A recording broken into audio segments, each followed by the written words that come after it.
Ari. Berikutnya parlemen medsos. Ini agak mirip-mirip. Pak Mahfud dan Ari punya kesamaan bermain di medsos. Ya. Meskipun usianya berbeda, kadang-kadang saling saut-sautan. Seberapa penting Pak Mahfud melihat sekarang bahwa ruang yang menjadi perdebatan orang, misalnya ini sensitif, dikritik atau enggak, tapi pada saat yang sama makin terbuka ruang untuk mengekspresikan, menyampaikan gagasan, mempengaruhi orang lain dan segala macam.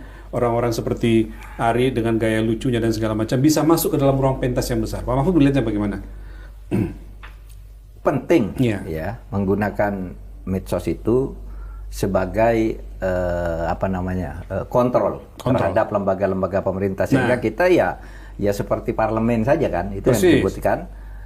Kalau parlemen tuh ngawasi bilang gini, nah kita lewat medsos ngawasi gitu. Dan itu pengaruhnya besar loh Mas. Beberapa waktu lalu saya mendapat laporan anak saya mau terbang ke Surabaya, ya. Sudah malam, WA ke saya, Abah ini enggak jelas ini saya mau terbang apa enggak. Ini udah lewat 1,5 jam, kami nunggu, yang jaga di depan enggak ada, yang mau ditanya enggak ada, setiap ada orang ditanya enggak tahu, menghindar semua. Lalu saya tulis di medsos nama maskapainya, ini penerbangan nomor sekian sudah terlambat lebih dari 1,5 jam, enggak ada yang menjelaskan nih jadi terbang atau tidak. Pak Mahfud posting di X? Posting di X. Jelaskan dong agar orang yang mau pulang dan berangkat besok. Jangan disuruh duduk di situ, enggak ada yang bertanggung jawab gitu. Ada yang menjelaskan di situ.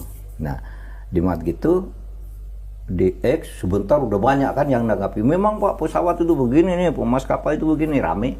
Nah sebentar lagi saya dapatan dari anak saya itu, Abah katanya, ini sudah disuruh boarding, disuruh naik pesawat cadangan, berangkat.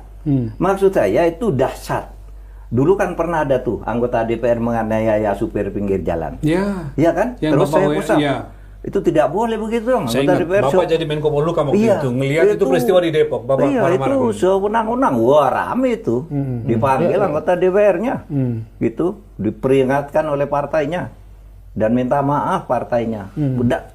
Jadi pengaruhnya besar tuh. Kalau lembaga-lembaga resmi negara sudah dianggap dagelan, gitu, yang medsos ini penting menggantikan fungsi parlemen, bukan dalam arti formalnya, untuk menyampaikan, menyalurkan aspirasi masyarakat, gitu. Sering sekali, dan saya banyak punya pengalaman. Kalau saya bicara ada penganiayaan oleh polisi di suatu tempat begini, saya bilang di situ sorenya minta maaf.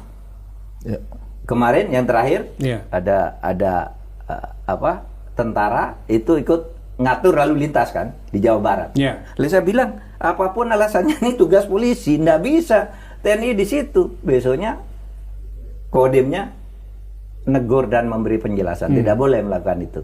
Itu kan bagus. Artinya sarana sekarang, sarana itu untuk menjelaskan. Menjadi positif justru Pak. Menjadi positif. Daripada orang marah-marah ini gimana sih DPR jarang mendengarkan kita segala macam, ngamuk-ngamuk kan ada ruang mereka menggunakan itu. Angkat aja lewat medsos, lewat Instagram, lewat X. Kalau saya yang selalu di tangan saya itu setiap saat itu ada apa-apa, di-put saja di situ, dan orang terpengaruh.